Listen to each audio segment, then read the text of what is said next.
and flower garden out back, matching Uggs for Meghan and her toddler, all royal titles still intact, complete with matching stationery, and nearly $200 million in the bank thanks to their insatiable desire. In this video, we are diving deep into one of the most explosive financial and legal storms to ever hit the Duke and Duchess of Sussex, Prince Harry and Meghan Markle. We are talking about American Express, one of the most powerful financial institutions on the planet, filing a full legal lawsuit against the couple, demanding over $2.3 million in unpaid credit card debt. And trust me, this is just the beginning. By the end of this video, you are going to understand exactly how we got here, what is happening right now, what could happen next, and why this situation goes far beyond just money. So stay with me because this story has layers that most people are not talking about. If you are new here, welcome. This channel is your home for everything royal, everything real, and everything the mainstream media glosses over. Before we get into it, smash that like button right now, hit subscribe, and turn on notifications so you never miss a breakdown like this one. We cover the stories that actually matter, with the depth they deserve. Now let us get into it. Let us start with the big question. How does a couple who had Netflix deals, a major podcast platform contract, book deals worth millions, and a brand they were building into what they called a billion-dollar empire? How does that same couple end up with American Express filing a public lawsuit against them for unpaid debt? That question is the heart of everything we are about to unpack. The California dream that Harry and Meghan sold to the world, the escape from royal life, the freedom, the independence, the Montecito mansion overlooking the Pacific, that dream did not just quietly fade. It slammed shut, and it slammed shut with the sound of a cold legal filing that reverberated all the way from Los Angeles to London. American Express did not send a polite reminder. They did not issue a quiet warning through private channels. They went straight to court, loud and public, demanding $2.3 million in unpaid credit card debt. And once you add in accumulating interest, legal fees, and financial penalties, experts are saying that number could climb well past $5 million very quickly. What once looked like a polished, picture-perfect lifestyle, the curated moments, the high-fashion appearances, the global speaking tours, suddenly started showing cracks. The bills had caught up, and they had refused to stay hidden. Now here is where this story gets even more interesting. Because that lawsuit from American Express, as massive as it was, turned out to be just the opening move in a much larger game. While the legal pressure was building in California, something else was brewing across the Atlantic Ocean. Something that made it very clear that the same royal institution Harry and Meghan had stepped away from had not forgotten a single thing. The monarchy, as an institution, carries enormous weight. It keeps detailed records. It has a long memory, and when it decides to make its presence felt, it does so with precision. Let us talk about the broader picture of what the Sussex brand was actually built on. After stepping back from royal duties in early 2020, Harry and Meghan moved to the United States and began constructing what they envisioned as a powerful independent media and philanthropic empire. They signed a landmark deal with Netflix reportedly worth around $100 million. They locked in a podcast deal with Spotify that was widely reported to be around $18 million. They had publishing deals. Meghan was building her lifestyle brand called American Riviera Orchard. Harry published his memoir Spare, which became one of the fastest-selling non-fiction books in history. On the surface, the numbers looked enormous. The brand looked unstoppable. But as we now know, the surface was hiding a very different story underneath. Industry insiders had been quietly raising eyebrows for some time. The podcast deal with Spotify ended without the kind of content output that justified the investment. Critical voices in the media and entertainment world started pointing out that the Sussex operation was generating a lot of attention, but not necessarily sustainable, scalable revenue. As one prominent media analyst bluntly put it, the series is over. There is no great podcast, and it is genuinely unclear where the business goes from here. Those words were harsh, but the lawsuit from American Express seemed to confirm that behind the glamour, the financial foundations were shakier than anyone officially acknowledged. Now let us get into the timeline of how things escalated so quickly and so dramatically. The American Express lawsuit hit like a shockwave. It was not just the money involved, it was the public nature of the filing. This was not a quiet arbitration or a behind-the-scenes negotiation. This was a legal action that put everything on the public record. And within days of that news breaking, movements began happening on the other side of the Atlantic. Not supportive movements, not sympathetic outreach, something altogether more official, more structured, and more ominous for the Sussexes. On February 24, 2026, a directive came out of London that sent a clear and unmistakable message, and it did not come from a palace press team managing public relations. It came from the Privy Council, a historic advisory body tied directly to the king. The significance of that cannot be overstated. This was not family drama anymore. This had moved into serious institutional territory. The order was direct and left absolutely no room for misinterpretation. Meghan Markle was given exactly 21 days to hand over a full, unfiltered, complete breakdown of all corporate credit card spending and financial liabilities. This included both domestic and international activity tied to all of their business and charitable work, every single detail, every transaction, every account, everything laid out clearly and completely. No back and forth, no negotiation, just full compliance expected. To enforce this order and ensure it was followed through, a special ethics subcommittee was formed. This group held serious legal authority. They had the power to demand records from any company, charity, or organization connected to the Sussex brand. Every partnership, every donor relationship, every business tie, all of it within reach of this committee. This was pressure coming directly from the top of the British institutional framework, and it was not subtle. Think about what that moment represented.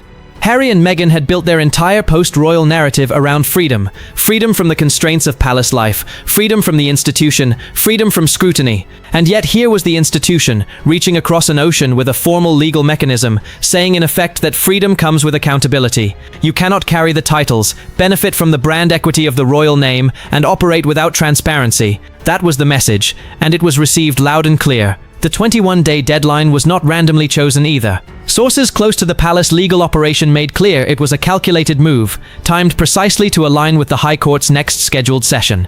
Every step was planned, every detail was deliberate, nothing was left to chance, and the warning embedded in that timeline was unmistakable. If the deadline was ignored or the response was insufficient, things would escalate fast.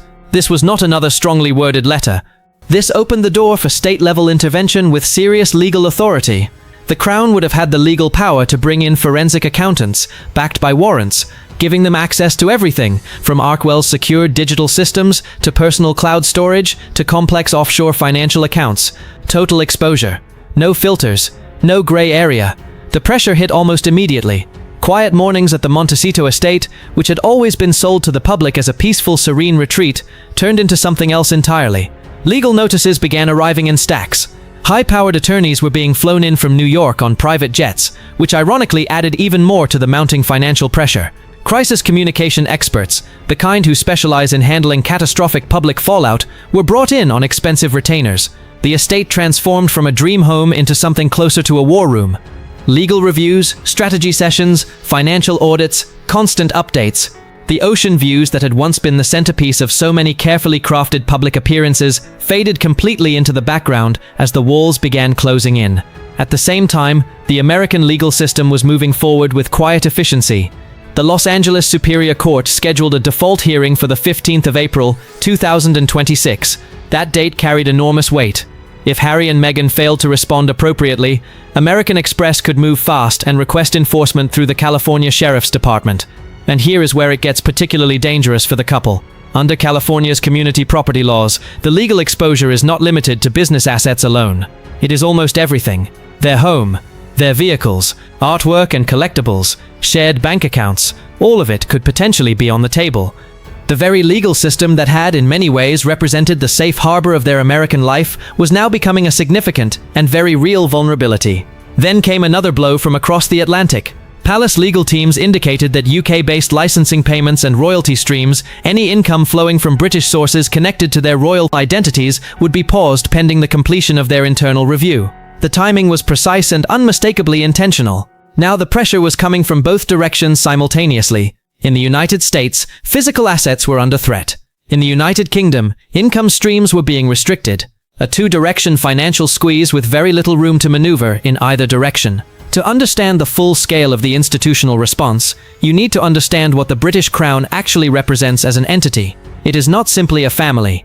It operates more like a structured institution, one deeply tied to public trust, legal frameworks, and the concept of long-term accountability. Its stability depends on maintaining order, responsibility, and especially financial discipline. For much of its history, royal finances were shielded from public scrutiny, but growing public expectations forced major changes over the years. The system adapted. It became more open, more monitored, and more carefully documented, and now that same system was demonstrating exactly how firm it could be when pushed. The palace rolled out what was internally referred to as Operation Ledger.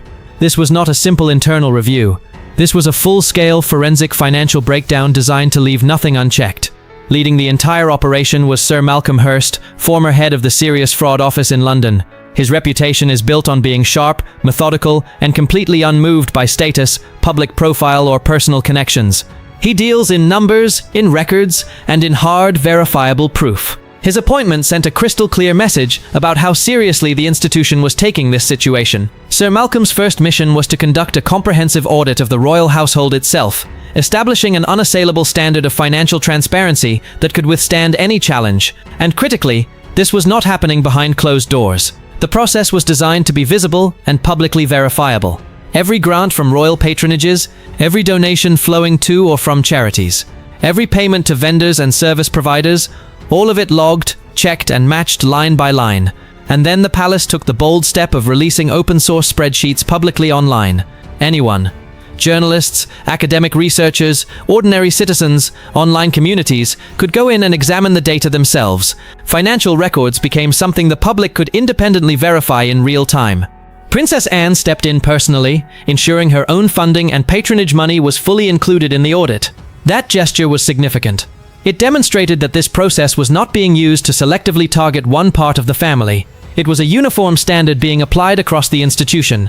The Royal Foundation, the Earthshot Prize, and dozens of smaller charities that rarely attract public attention all had their records opened and reviewed. Nothing was considered too significant or too minor to be examined. Early findings showed that major royal charities were operating at approximately 98% efficiency, meaning almost every single pound donated was actually reaching its intended beneficiary. That figure became a central part of the wider narrative being built, because when the Sussex financial records eventually came into play, they would be compared directly against those clean, publicly available palace ledgers. Any gaps, missing invoices, or unusual patterns would be immediately visible to everyone watching. A former senior royal courtier described the king's approach plainly. He said the king is not behaving like a parent in this situation. In his capacity as the effective chairman of the institution, he is attempting to manage and mitigate a risk that could have deeply damaging consequences for the entire royal brand. That framing is important. This was not emotional. This was strategic governance. Inside the Montecito estate, what some were now calling the Sussex War Room, the atmosphere had completely transformed. While London operated with calm, polished institutional precision, the Sussex side descended into controlled chaos. The black SUVs pulling into the driveway were no longer carrying Hollywood connections or wellness industry figures. They were packed with bankers, forensic accountants, and legal teams arriving with hard cases filled with documents. Above the property, paparazzi drones created a constant, relentless buzz that added psychological pressure to an already overwhelming situation. The financial cracks were becoming impossible to conceal. Netflix reportedly flagged the final $21 million payment tied to their documentary deal, citing the ongoing legal complications. A major podcast platform moved to terminate its contract entirely, pointing to both moral clauses and financial risk provisions written into the agreement. Major income streams that had been the foundation of the entire Sussex financial model began drying up at precisely the moment they were most desperately needed. The billion-dollar brand vision did not just stall. It started collapsing. Perhaps the most shocking detail to emerge came from a leaked internal memo. Two private equity investors connected to Meghan's lifestyle brand reportedly demanded immediate repayment of their investment. When the primary operating account was checked, it allegedly held less than $5,000. $5,000. Not enough to cover a single week of professional security for the estate. That number put the true scale of the financial crisis into devastating perspective. The luxury world began shifting in response. High-end fashion houses that had previously competed to dress Meghan reportedly began quietly requesting back the couture pieces they had loaned her. A well-known Los Angeles jeweler is said to have withdrawn a short-term credit line that had been extended for a $130,000 emerald cuff. In the world of elite fashion and luxury, perception is the currency. And once that perception begins to shift, the doors start closing with remarkable speed. The pressure moved beyond business and into the most personal corners of daily life. Payroll was reportedly frozen. The security team was reduced in size. Household staff were called into urgent meetings and told to prepare for significant cuts in their hours. The daily rhythm of the home shifted from structured routine into constant uncertainty. Even personal family expenses came under pressure. School fees, extracurricular activities, summer plans, things that had always been treated as basic routine were suddenly real financial concerns. Legal experts also raised an additional worry. Prince Harry's inheritance from Princess Diana had long been viewed as a protected financial cushion. But attorneys warned that if any of those funds had been mixed into shared accounts or used jointly over the years, creditors could argue they fall under California's community property rules. That would put even those deeply personal assets at risk. The US government deepened its involvement further. The Internal Revenue Service issued a formal Section 7602 demand, a serious legal order requiring detailed financial records going back 3 years for any business entity connected to the Sussex name.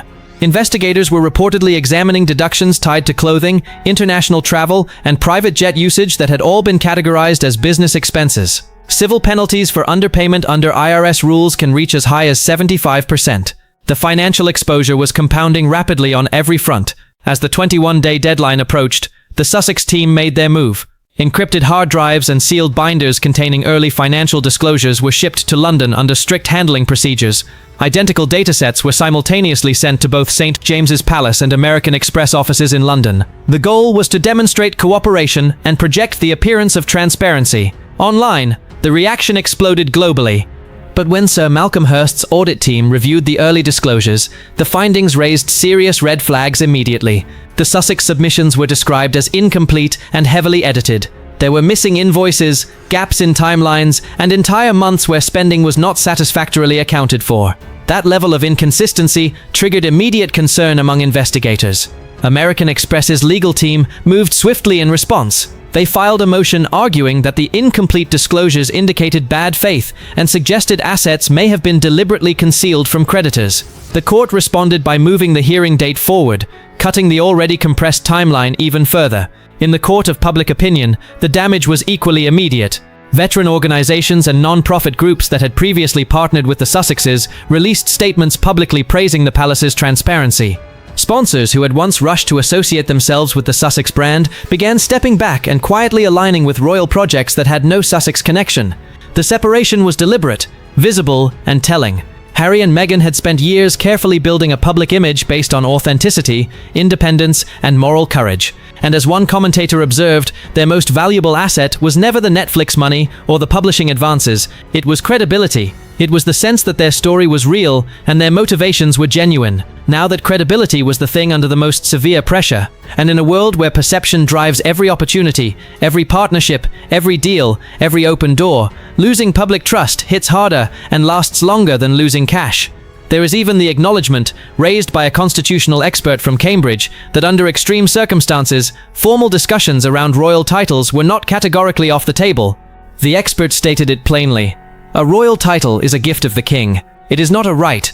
That statement said everything that needed to be said about how far this situation could theoretically escalate. The choices sitting in front of Harry and Meghan are simple in structure, but devastating in consequence. Full transparency, handing over everything without editing, could help resolve the legal battle. But it would also expose financial realities and private details to a global audience paying very close attention.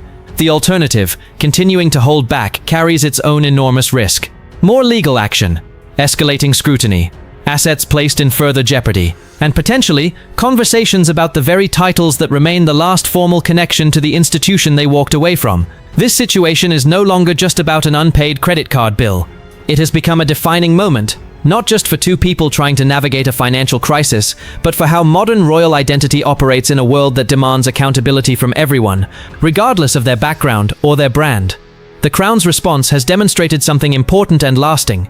When pushed, the institution can act with strategic precision, protect itself methodically, and set firm non-negotiable boundaries without anger, without public drama, and without losing control of the narrative. At the center of everything is a tension that this situation has made impossible to ignore. The challenge of wanting to maintain the image and brand equity of royal identity while stepping away from the obligations and scrutiny that come with it has now been fully and publicly exposed. The future of the brand, the finances, and the legacy is not being decided by television interviews or carefully crafted headlines anymore.